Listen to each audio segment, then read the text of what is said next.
Charles-André Joseph Marie de Gaulle was born on November 22, 1890, in Lille, France, into a patriotic and devoutly Catholic family. His father, Henri, was a teacher of philosophy and literature who emphasized the importance of history, duty, and service to the nation. From an early age, young Charles developed a deep love for France and a fascination with military strategy.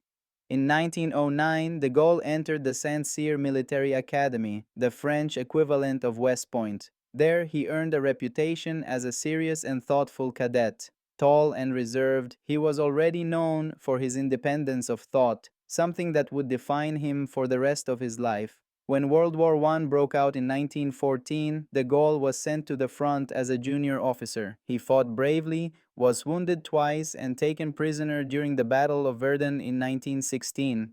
Captured by German forces, he made 5 unsuccessful escape attempts. Although he never managed to return to France during the war, his persistence and resilience were a testament to his unshakable will. After the war, de Gaulle remained in the army and devoted himself to studying military theory. He wrote several books arguing that modern warfare would depend on fast, mechanized armies, a view at odds with the French military establishment, which clung to older, more static strategies. His ideas were largely ignored at the time, but they would prove eerily prophetic. When World War II erupted in 1939, de Gaulle, now a brigadier general, led a tank division against German forces. Despite his valiant efforts, France quickly fell to Nazi Germany. In June 1940, with the French government collapsing and signing an armistice, de Gaulle fled to London.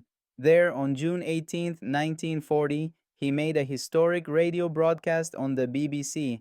Speaking to the French people, he declared that France had lost a battle but not the war. It was a bold act of defiance that marked the beginning of Free France. Though little known at the time, this speech would become one of the most important in French history. From exile, de Gaulle organized and led the Free French forces. He built international support, negotiated with Allied leaders, and coordinated resistance efforts inside occupied France. Though Winston Churchill and Franklin Roosevelt were often skeptical or impatient with him, de Gaulle insisted on French sovereignty and never compromised on his country's independence. When Paris was liberated in August 1944, de Gaulle marched triumphantly down the Champs-Élysées. The crowds roared. To many, he was not just a leader, he was the embodiment of French resistance and pride. He soon became head of the provisional government, but by 1946, frustrated by the political divisions and instability of the new Fourth Republic, he resigned from power, saying, "I cannot govern with a system that is ungovernable." Over the next decade, de Gaulle largely stayed out of politics, writing his memoirs and watching the chaos of French governments come and go. But by 1958, with France facing collapse during the Algerian War and fears of a military coup growing, the country once again turned to him. De Gaulle was called back to power, and he agreed, but only on his own terms. He rewrote the constitution and founded the Fifth Republic, a new political system with a strong presidency.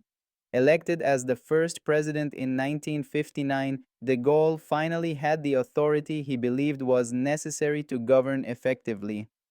Under his leadership, France ended the Algerian War, though not without controversy and violence. He granted Algeria its independence in 1962, a decision that angered many in the French military and far-right factions. During the 1960s, de Gaulle